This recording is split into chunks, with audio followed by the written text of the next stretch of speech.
guys, we've had requests for a cabin tour, so we're going to do that today. But before we do, I just have a little disclaimer to make. If you've watched any of our vlogs up to this point, you guys have probably noticed that our home, right around our home patio area, is a mess. It's actually quite embarrassing and we just can't hide it. It's everywhere. So we just don't hide it. We actually have some good excuses for all the mess. We're not slobs.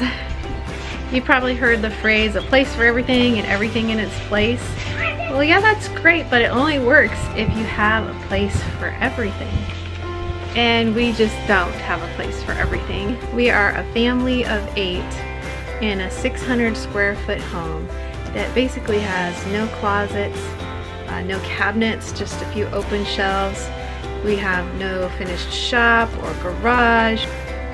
So the reason we don't have a place to put things is because we have been, from the start, moving onto our land, committed to being debt-free. So basic needs always come before aesthetics, organization, even the completion of projects. And because we've had to put those basic needs first, there's just not usually any money left for organization or making things look pretty. It's actually one of my biggest stressors, having the place a mess all the time. So every time we get even one little bit of organization in an area on our homestead, it's just pure delight to me. So we'll get there, but please excuse our mess. We do have a good excuse. We want to be debt-free. Don't we, darling? Yes, we do. No debt. So here we go. Ready for a cabin tour? So here we go, in the front door. When you first walk in, we have an attempted organization here, but like I said, we're a family of 8, so it's a mess. We have a lot to figure out with where to put shoes and gloves and belts and hats and just all the many things that a huge family uses. This is our cook stove that we use for both heat and for hot water through the winter. We actually just covered it a few days ago because it's been warming up at night. We are going to have to use it in a few days from now. The nights are going to get cold for about 3 nights, so we'll fire it back up. I can't wait. I love the cook stove and I always miss it when it gets too warm for it.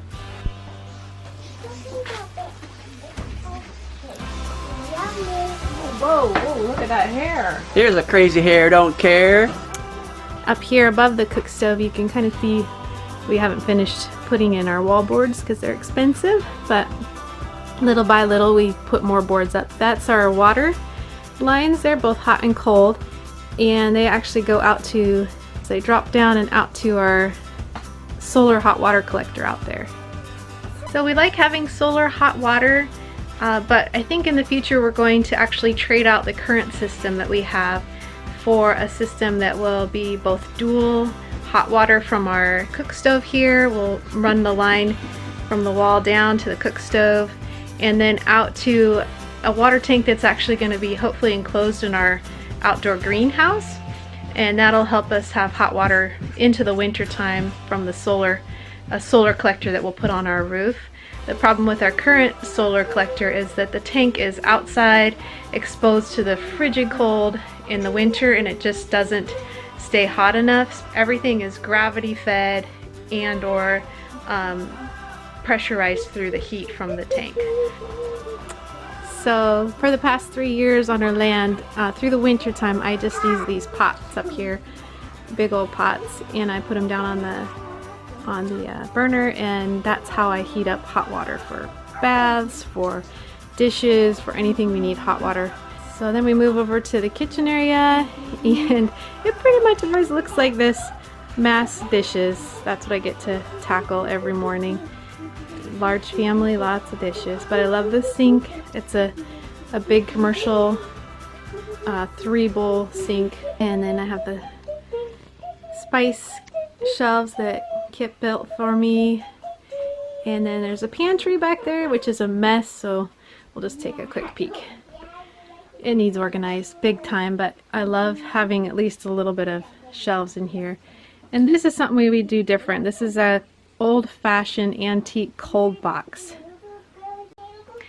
So we found this old cold box back here off of Craigslist, and I thought, oh, how cool, because that's exactly what we were thinking we wanted. We were just going to do a solar powered small freezer chest and then have ice blocks or ice packs essentially that we would transfer every day into the cold box to help keep it cold.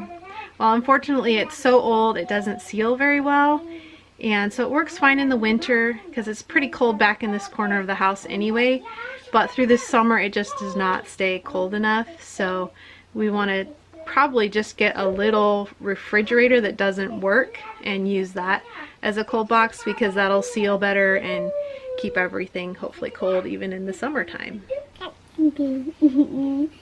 Yeah. Esther's helping with little girl while we do the tour here. Yeah. She's so cute. Getting her to talk. Yeah, that's right. Yeah. I can't get very far back here to show you the rest of the kitchen here, but this is just a Craigslist old hutch that we found, and then we kind of did a makeshift little counter area and open shelves above to kind of finish off the kitchen area here. And that's where we have our little water station with our Berkey filter. So over on the opposite side of our downstairs of the cabin, we just call it a cabin, by the way, because it's small and it's got wood walls. I know it's not technically a log cabin, but we just call it our cabin. So this is our dining area slash office slash homeschool area. Over on the other side is our living room slash music room slash library. Our little girls. This is just a lounge chair actually that my parents bought to kind of work as a couch when I was pregnant with little girl, with little Naomi. And we still use it to put her down for naps.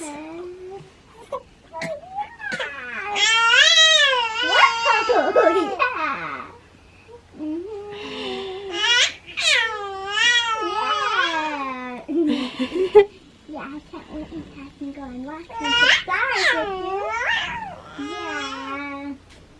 So going up the very middle of the downstairs here is our stairway. We have a half loft up there. We'll go up there in just a minute. Okay, so it may be weird showing our bathroom, but I'll be quick just in case anyone's interested. It's definitely a unique bathroom. This is probably the most unique part of our bathroom. We use a Lovable composting toilet. This one was custom built by my papa, my dad, and he put a little built-in spot here for the sawdust right beside the toilet, which is really nice.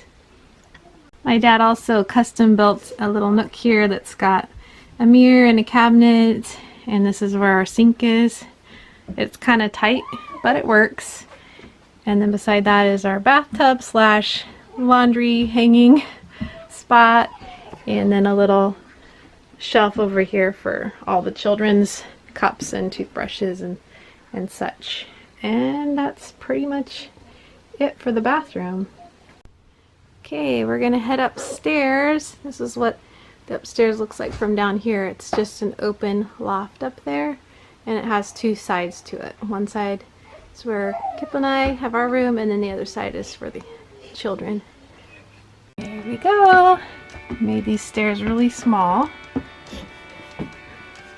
So over on this side here is where Kip and I have our bed, and we have a little bit of space over here for clothing storage bins and a dresser kind of as a wall in the middle, and then a little bed for Joseph right in the middle, the top of the stairway, and the three older boys sleep over on bunks here. Good morning, Joshie. Huh? Good morning. Good morning, Scooter. You ready to do the milking?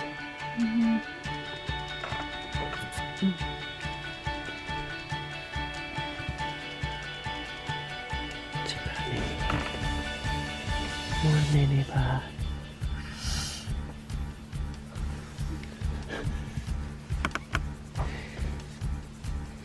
You ready for this glorious day?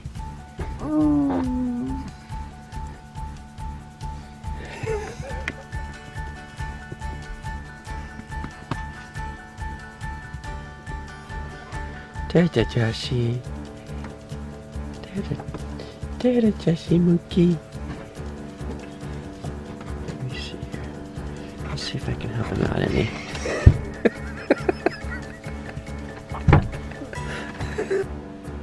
And then we did a bunk here that's halfway on this side and halfway on the other side, which over here got a few shelves on this side. It's really tight squeeze. Over here is Esther's little space. It's very tight, very small, but it works. She's got her bed, a little bit of window, a spot for her few things over on this side. And eventually we'll have to make room for Naomi over here. That'll be interesting. So this little upstairs area is quite tight, but really you don't need a lot of space if you're just sleeping, and that's pretty much all we do up here is sleep. And then the children do like to play with Legos up here on rainy days, but they don't have a lot of stuff and we don't need a lot of space, so it works. It's cozy up here. Okay guys, thanks for excusing all our mess with this cabin tour. Yes, beauty and orderliness do matter to us a lot, but it often takes a while to get there, and so we're just little by little getting rid of stuff we don't need and making an organized place for the things that we do need. On that note, homesteads are not always picture perfect like the magazine. They do have messes, and you know, life for that matter is not always picture perfect. And we always have a choice. We can either give in to anxiety and frustration over the messes in life, or we can choose to be thankful and find hope and joy in the things that are beautiful in our lives. So let's look at the beauty, because it's all around us if we just look for it.